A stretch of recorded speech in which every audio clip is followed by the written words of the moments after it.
ఓం స్థాపకాయ చ ధర్మస్య సర్వధర్మస్వరూపిణే అవతారవరిష్ఠాయ రామకృష్ణాయ తే నమః.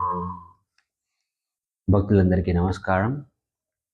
భగవద్గీతలో వస్తుంది, అనిత్యం అసుఖం లోకం ఇమం ప్రాప్య భజస్వమా. అంటే కృష్ణ భగవానుడు చెప్తున్నాడు, అనిత్యము మరియు సుఖరహితము అయినటువంటి ఈ లోకానికి వచ్చి ఉన్న నువ్వు మా ప్రాప్య భజస్వ మాం, నన్ను భజించు అని. అంటే మనుష్య జీవితంలో చేయవలసిన పని ఏమిటంటే భగవత్ చింతన చేయడం, ప్రభువును భజించడం. అదే మనం జీవితంలో చేయవలసిన పని. సంపూర్ణంగా భగవత్పరాయణ జీవితం గడపాలి. యావత్ జీవితము, యావత్ కర్మలు సర్వము భగవన్ముఖం కావాలి. We should live a life of continuous meditation. We should live a life of continuous communion with the Lord. అంటే అన్ని సమయాల్లోనూ భగవంతునితో అనుసంధానం కలిగి ఉండాలి. రామకృష్ణుల యొక్క ఆదర్శం కూడా అది అలా ఉండేది. ఆయన ఆదర్శంలో ఒక బాల వితంతువులాగా ఉండాలని ఉండేది. ఆ బాల వితంతువు ఒక గుడిసెలో నివసిస్తూ ఉంటుంది. కూరగాయలు పండించుకొని ఉంటుంది. అన్నము కూరగాయలు తినడము, భగవంతుని నామాన్ని జపించడం, ఆ విధంగా సంపూర్ణంగా భగవత్పరాయణ జీవితం గడపడం అనేది రామకృష్ణుల ఆదర్శంగా ఉండేది. స్వామి తుర్యానందజీ ఆయన ఒక ఉత్తరంలో రాస్తారు, ఏమిటంటే శంకరాచార్యుని యొక్క శ్లోకం ఒకటి ఉంది, జీవన్ముక్తి సుఖప్రాప్తి హేతవే దేహధారణ ఆత్మనా నిత్యముక్తేన నతు సంసార కామ్య.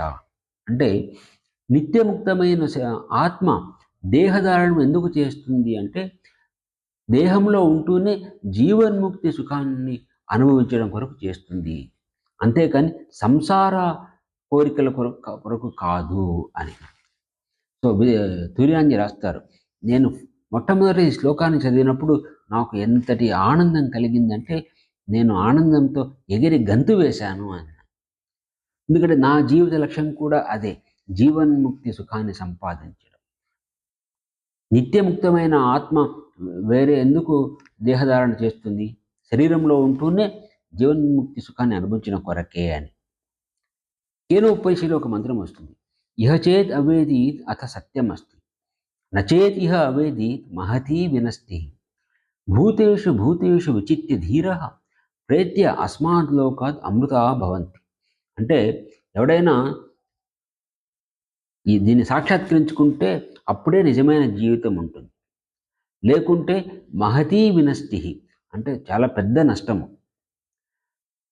సర్వభూతములందును ఆత్మను దర్శిస్తూ ధీరుడు ఇంద్రియ జీవితాన్ని దాటి అమృతత్వాన్ని పొందుతాడు.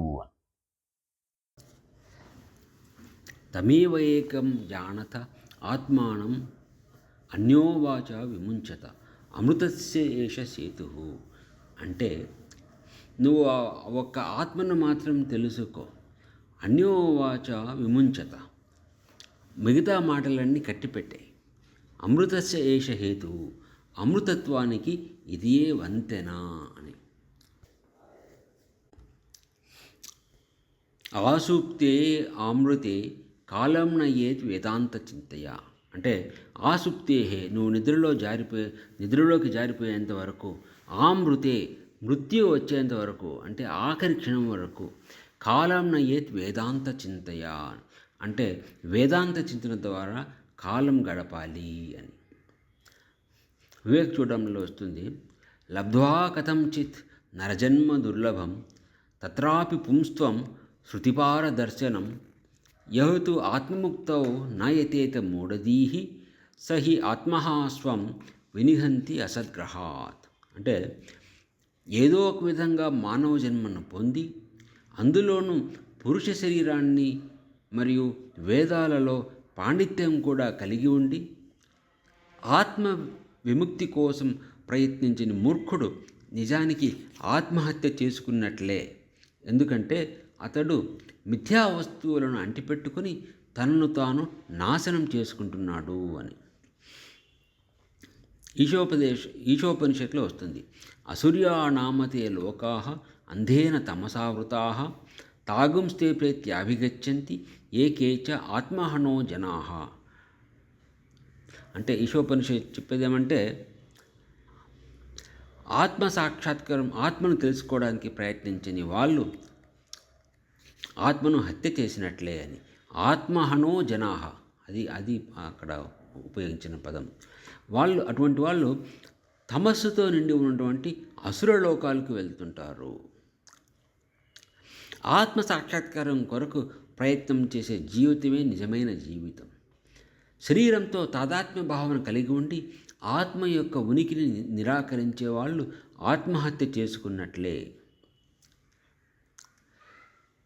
స్వామి శారదానందజీ చెప్పాడు, మతం అనేది దేవాలయాల్లో లేదా చర్చిలలో లేదు, అది పవిత్ర స్థలాలలో లేదా గ్రంథాలలో లేదు, అది మనసులో ఉంది.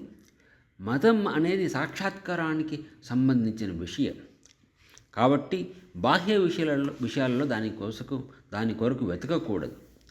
మతం యొక్క సారము ఆచరణలోనే ఉంది. ప్రతిరోజు, ప్రతి చర్యలో మరియు జీవితంలోని ప్రతి దశలో మతాన్ని ఆచరించాలి. అది మన స్వభావంలో దృఢంగా స్థిరపడాలి. తద్వారా లోపల ఉన్న దివ్యత్వం దాని గొప్పతనంలో వ్యక్తమవుతుంది.